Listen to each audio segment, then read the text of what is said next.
told you when I had the intro that we just taking an hour on the program today because at 5 o'clock we will have a special edition of the program Changing Minds, Changing Attitude.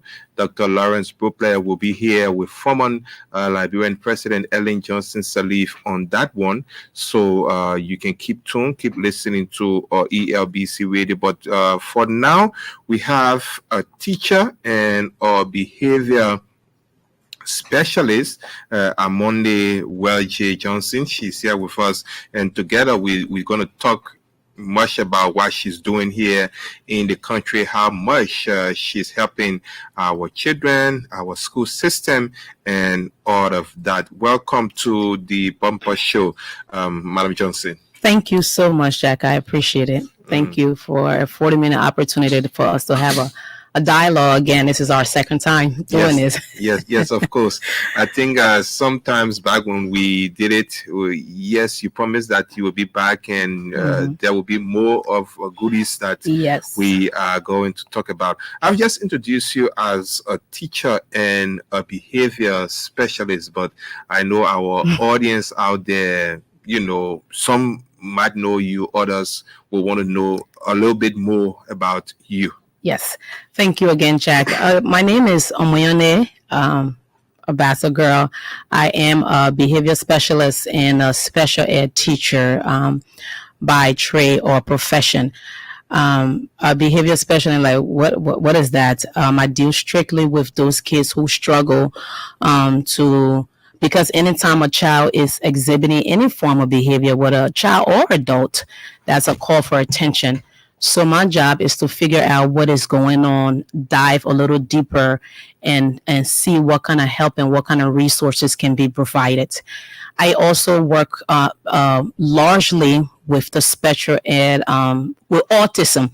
Autism is a developmental disorder in which children have, it's not a disease or anything, but their brain just work a little differently. I say that to say that some of the characteristics of that would be they don't give you eye contact. Some struggle with behavior. Again, they can't sit still in a classroom. They wander around the classroom. And here in our setting, they might say the kids are dull or, use other derogatory terms that very stupid. He can't learn. But again, my goal is to write an IEP plan for those children, which is individual plans for each child to carry out for the teacher. So we go directly by those plans. And the IEP plan consists of about 20 pages. Some of them, they do a lot of fidgeting. They're always fidgeting with their hands and their fingers. Some of them, sensory issue, like loud noises, that causes a problem as well. So that's what I'll do as a special ed teacher. I can work in a general ed classroom, but I choose special ed because those kids are very dear to my heart. And you come once, I don't know what it is, once a year? Yes, I do. To make some contributions back home. Before we go to all of what you're doing, I just want to stick with this a little bit, like what you just explained, and to check with you whether you have been engaged with our health, our education authorities here. And how much are you trying to get this help into our various classrooms? Excellent question, Jack. I did speak to the Assistant Minister for Early Childhood, Abba Kanga, and he endorsed the idea greatly because my years coming to Liberia, I have observed a lot of children who are on the spectrum. But then again, there's a stigma in our society, that if the child has such a thing, the parents kind of stray away from it. They don't even want to take feedback on how to, like, I can go into a school or a classroom and be able to identify these kids.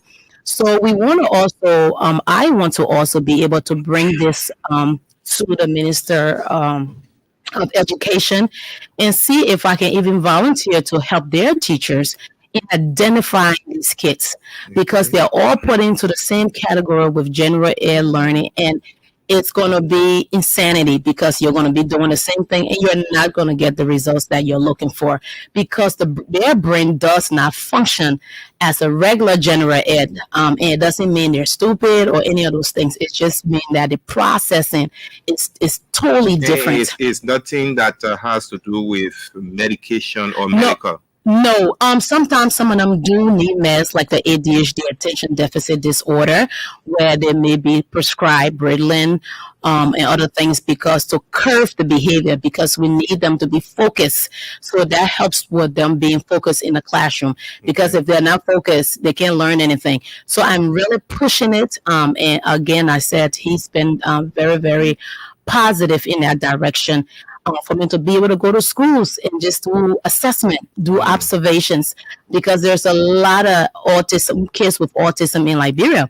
But for so many years, that's not even in the educational. And probably many teachers they don't know because it takes a special person and furthermore other criteria and certifications to be able to identify these kids.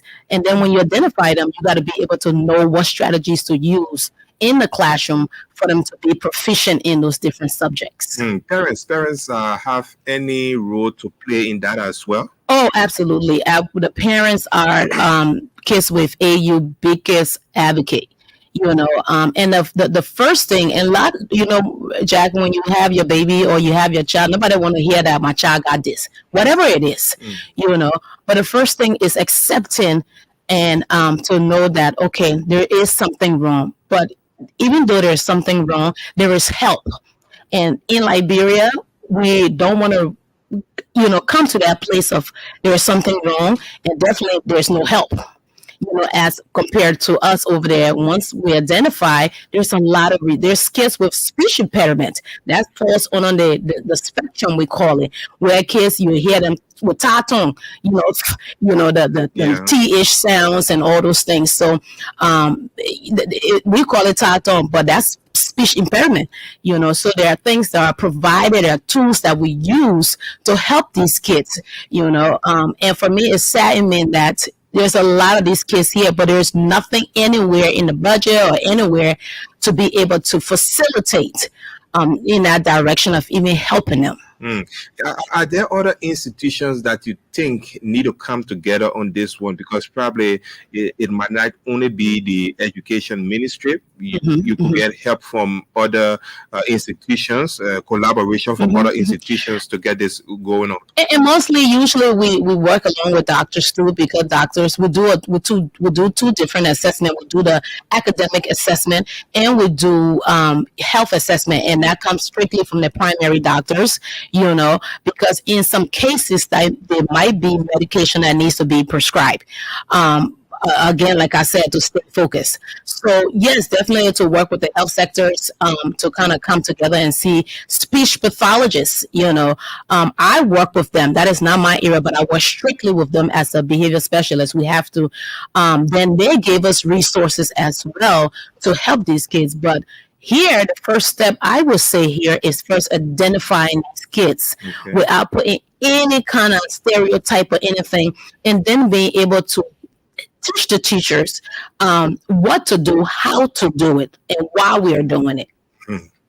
Okay, so yes, I'm sure we will delve into that a little bit. And what you said, is not only restricted to the kids, others as well. Go through such a thing, and probably they start experiencing that from high school, not even high school, but from kindergarten, and there's no identification of that until they probably enter university. Is that possible to? Absolutely. Yes, Jack.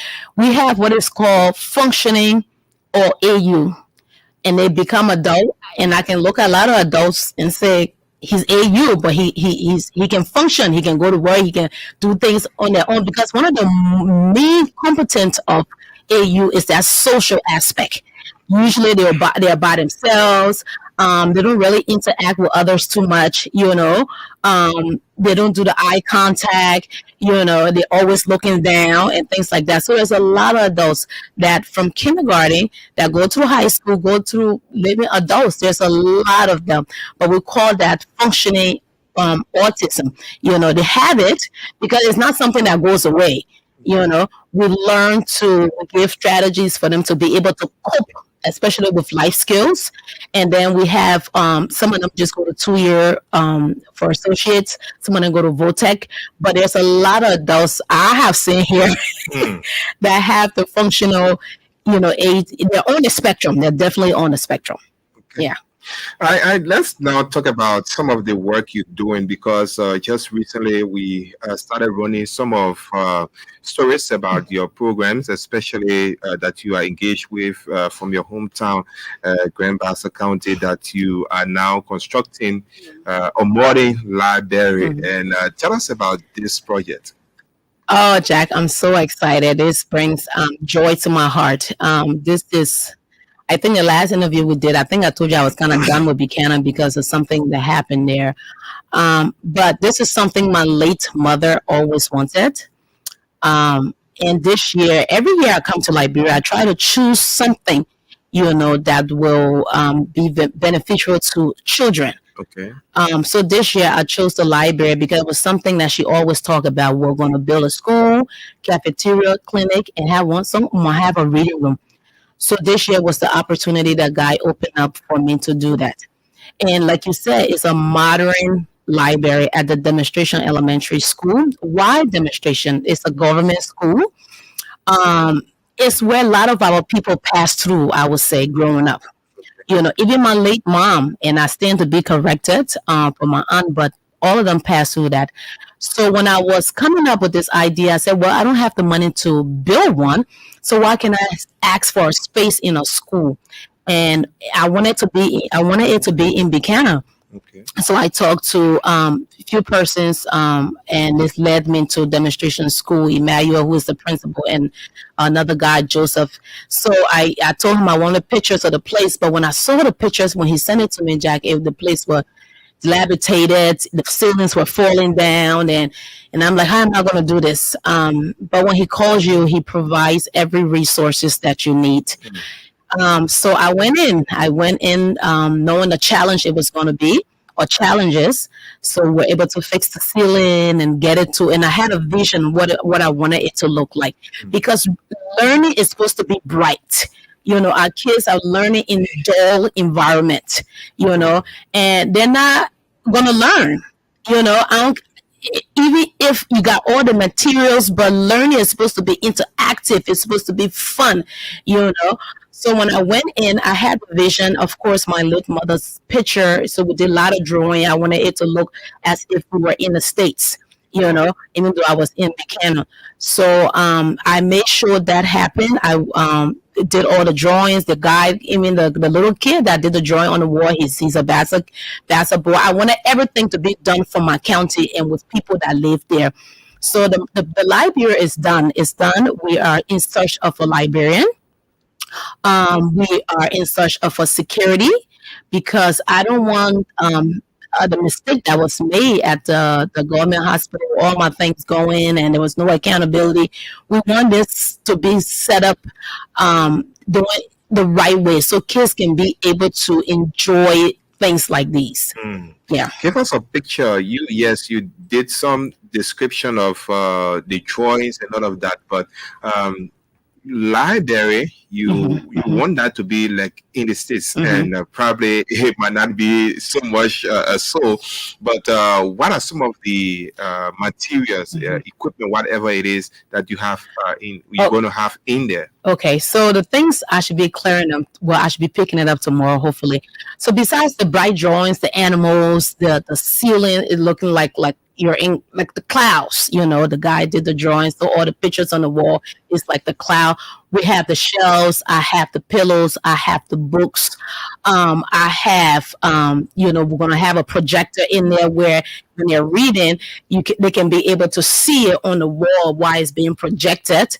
So all those things are coming out. Even order all the different shelves for the wall, the little comfortable section in the library where a kid might just be stressed, and not necessarily wanting to read at that time, but it just needs some time.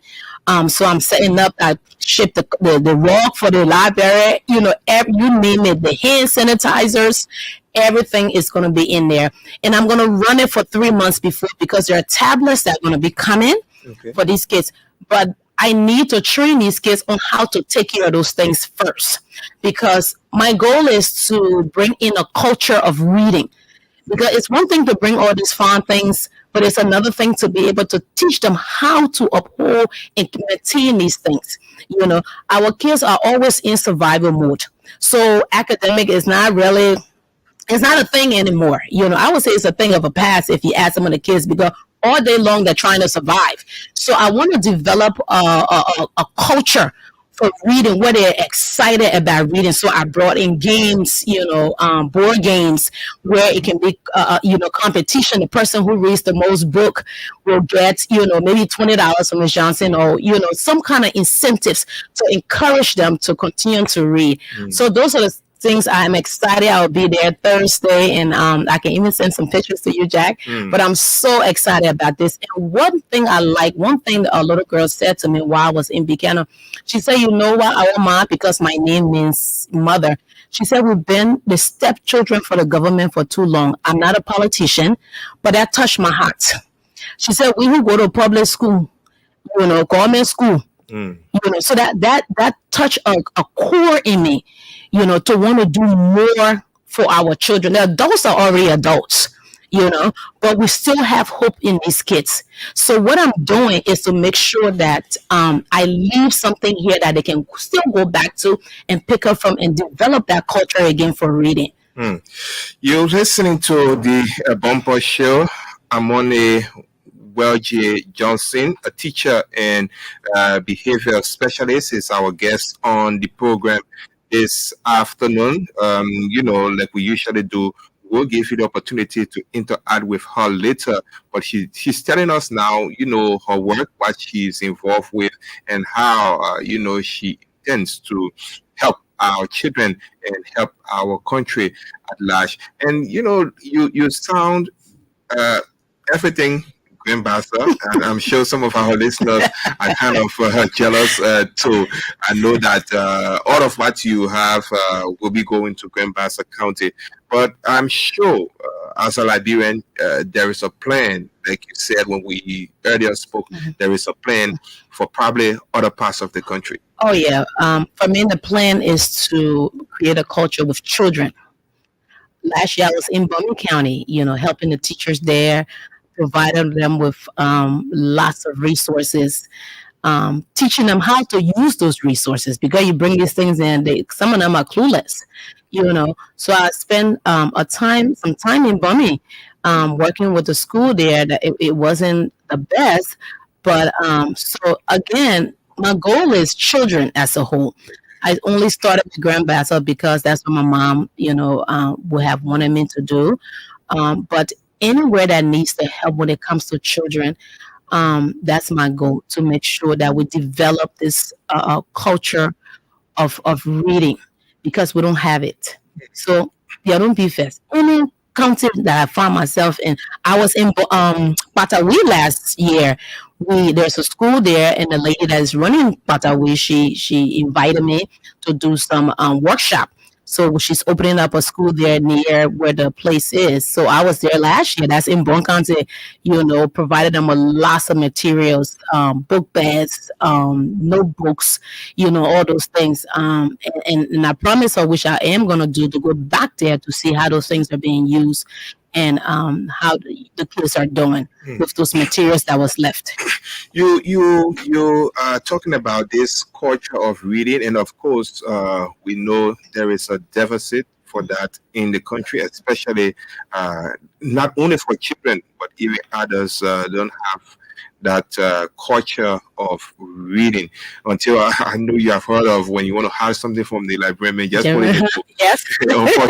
Yeah, that's how it is. But they are hard to reach areas, even though you reach that through radio, and these people don't have the opportunities like you are creating in Grand Bassa County, way there in Strino County, in Grand Creek County, where sometimes even a teacher is teaching an entire school. How, based on your experience, how can teachers themselves take the initiative even without the kind of materials that you have to put this culture in our children? Thank you so much, Jack. The passion for me, I'm passionate about what I do, and I think that when the passion is there, you don't look left, you don't look right. Your goal and your focus is to make sure that what you're doing, that these kids are successful. And in so many places, like you said, they lack everything, and sometimes what I'm doing currently is to get the parents on board too, because some of them may not know how to read, but to encourage them, to encourage their kids, why is it important? And the kids even helping someone there. Like when I went bumming last year, I saw one kid who played kickball with the kids after everything, and the child was showing the mom. The woman didn't know what it was, but she was looking, trying to show the mom, and I could see the excitement on the mother's face, like, oh, my child is learning something, So we have a big challenge that are with us. But I think with every great step or every great move, we got to start somewhere. The problems are huge, and as it relates to our kids, not just reading, but academic as a whole. And like you mentioned that even some of the adults in 12th grade, they're still struggling to read. So if we get the basic, and the most important thing here is the foundation. So if we can get the foundation in place, the fluency, the phonics, and all those different things, it starts from here. You can't expect a child who have not had no foundation, no anything, and you expect them to go past the wire test or whatever test you'll take, I don't know, June or whenever it is. So wax. Yes, the wax. Yes. So the problem here, Jack, is the foundation where there's nothing. So yes, there are some parents who can afford to send a child to these big schools. Okay. But then what happened to the rest of us?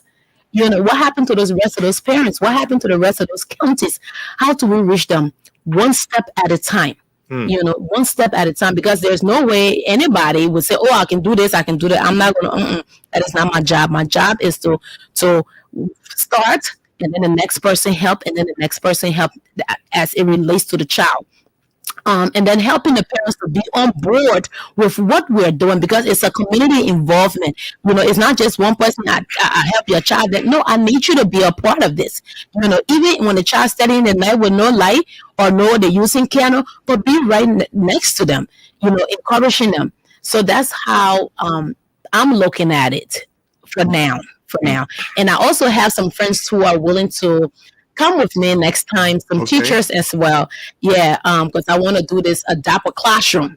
So it's going to be competitive, where each person will be responsible for that classroom, to keep it up and making sure the kids are doing what they're supposed to do. So a couple of my friends are very excited about that. So that's something we're going to be talking about as well. And let me, in this public manner, also congratulate you for what you're doing, because I know I've been following some of your work, and not that it's only restricted to your education side, but I know that you are also involved with sanitation and some of those stuff. But are there more that you are currently, getting your hands on that we just have not seen yet or just don't know about? Yes. There's a lot of things. The sanitation. I work with a lot of community clinics as to doing in the healthcare sector. Let me take my other hat off. To make sure the community. I'm passionate about community clinics. Why? Because that's where patients go first. Everybody cannot afford to probably go to JFK, and your name got to be on the list and all that stuff. So for the last 4 years, I've been working with a lot of community clinics, doing workshops, making sure they have the blood pressure cuff, the thermometers, so all those things that they need right there, bed sheets, simple things, so that they will be ready for their patients. Those are some of the things I've been working on a lot. As a matter of fact, I will be doing another workshop at another clinic this week. The goal is also to open up a shelter for women, for battered women, because if you can recall, Jack, that's how I got started.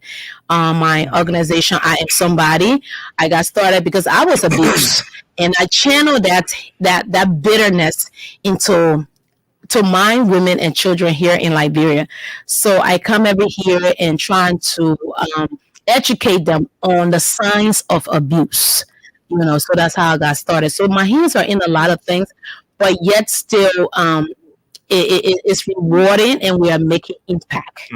And sometimes it's hard to believe that your meager resources that you gathered from the work you do in the States is what you are sharing with all of what you do here.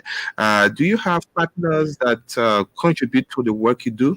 Oh, yes. I have my church. When I started First United Methodist Church in High Point, North Carolina, after 3 years, they saw the transparency, they saw what I was doing.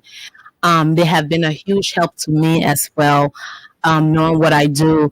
And then my school where I teach, Phoenix Academy. As a matter of fact, I was, when you came in the room, that's one of the teachers I was talking to, helping me with educational materials. And they're very, very excited. As a matter of fact, by May, they start, Omni, what do you need? What do you need? Because the kids waste the things. Sometimes you have a whole thing of paper towel that is not used. Sometimes about 15 book bags that the child will like it one day, they don't like it again. So those two have really been, those two entities, the church and my place of work, have really helped me. And then with my resources for what I get to make this dream, a reality for children. Okay, so let's have the interaction from the public now, who I'm sure you've been following. You want to interact with Madam Welgie Johnson, a teacher and behavior specialist. She's here.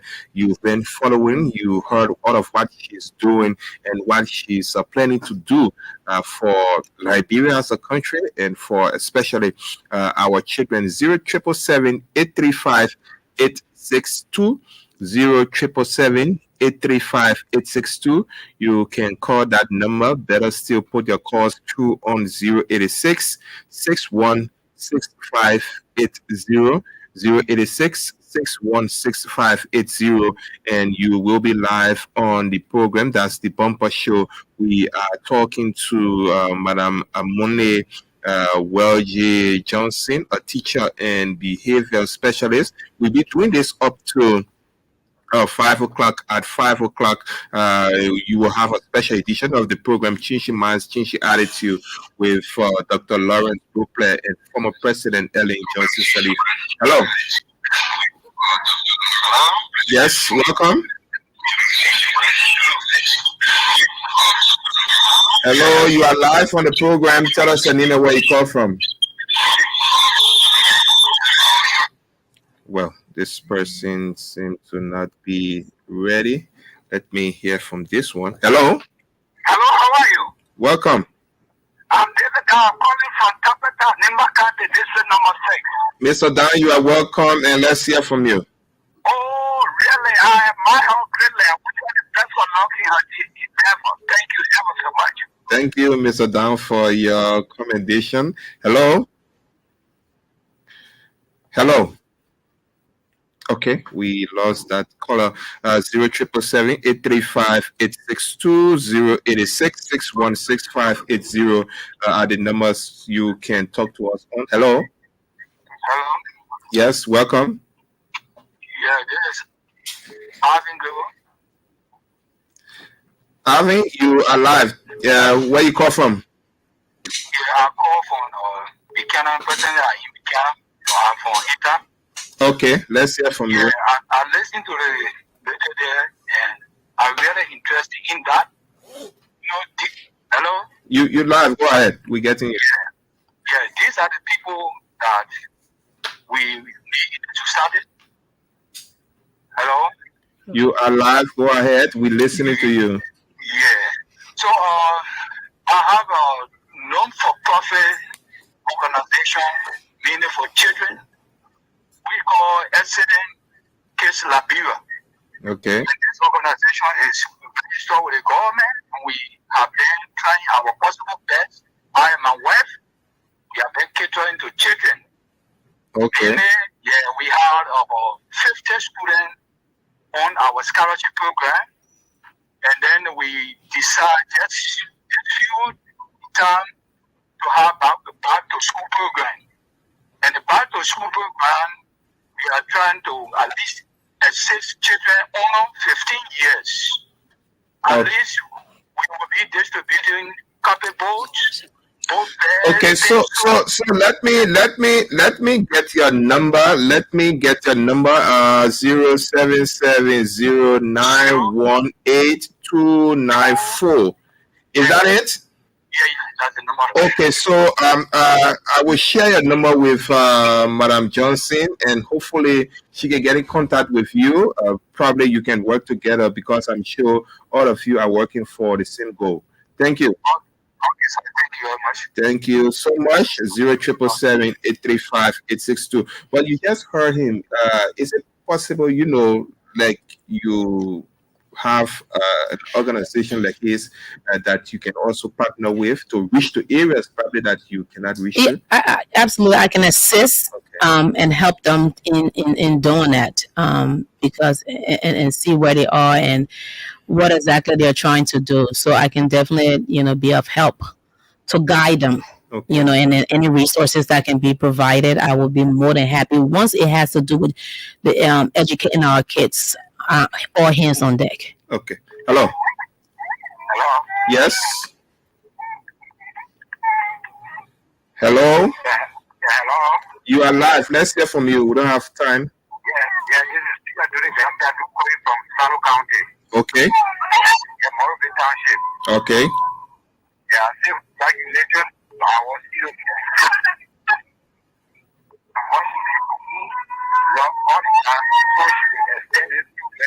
County. Okay. Your wife said, long that she extended our program to Salo County. Okay. Hopefully one day we'll be discussing Sino too, and not only grandmas will be benefiting. Hello. Hello. Okay. Yes. Yeah, I'm calling from Grand Creek County. Grand Creek County. Let's hear from you. Yes, thank you very much for that program. In Grand Creek County, in our community, Bagre City,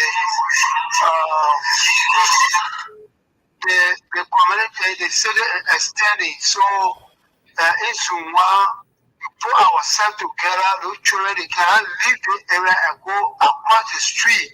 So, we have a community school here. So, I want to thanks and appreciation to everyone that our program should be extended here. Okay. All right. Thank you from Grand Crew. She's listening. She's taking notes. And hello. Yeah. Good afternoon. Welcome. Well, my name is Margaret Cody, and I come from Grand Baza County, to be precise, my plantation. Micah, let's hear from you. Thank you so much, and I want to applaud our esteemed guest there for the deliberation. I've been following the program since the onset, and I have a few recommendations to tell us. Though the appreciation is on the way, but the recommendation is that I would like her to maybe do her possible best, like to make sure to decentralize the process, like she started already, to go to rural counties so that we enhance her dream, so that her dream will not only die in one county, because who knows. I'm not saying so, but just to say that once it is decentralized, because it's going nationwide, people are following the radio this afternoon, and people are more interested in seeing children move from one stage to another. Okay. And the fundamental of education is elementary that she started. So I'm so grateful to her this afternoon for that initiative, and we pray that her dream can come to fruition. Okay. So, like I said, I'm speaking from LAC. I'm a journalist. And I pray that one day chambers I can be so that we all can work together to see how best we can push the children forward. Okay. She says she'll be in Buchanan tomorrow, I guess. Okay, once you kind of become, we'll try to follow. Thank you so much for the show. I'm following. Okay. All right. Hello? Okay. This person left the line, but okay, let me take this one, then we'll come back to you. Hello. Yeah, how you doing, sir? I'm good. Speaking from Portland, Lower Johnsonville Road. Okay. Your name? My name is Pastor James D. Flomo. Okay, Pastor, let's hear from you. All right, we are running a tuition-free school, but then we want to improve our early childhood division.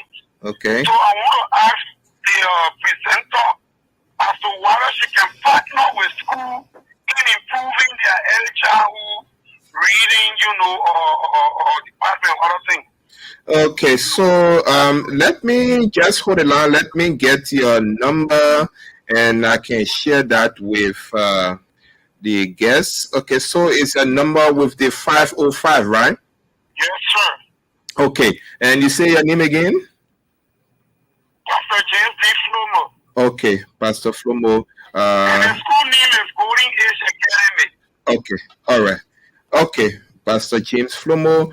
I'm going to give your number to Madam, Johnson, and she can contact you, and you people can start from there. Thank you for calling. Thank you so much, sir. A million times. Okay, all right. So we don't have much time left on the program, but Madam Johnson, I will come back to you and get your feedback from those you just listened to, and probably that can lead to our closing. Okay. I heard a lot of things, but one thing I want to focus on, because there's a lot of schools around here, but there's not good resources in the school. There are not the staff. I don't know if we'll do continuing ed and all that kind of thing. It's one thing to open a building, put books there and say, my own school year. But anything that I put my hands in, it must come out gold, because God first. So I hear a lot of, opening a school, I got this, I got that. I'll be willing to guide them. And I keep using that word. I'll be willing to guide them and do observations and see how things can be better, and also provide resources for them for those places there where they are lacking. Because we can't say we open school, we got all these different schools all over the place, and it's just some of the places just like market ground. I don't even consider it school.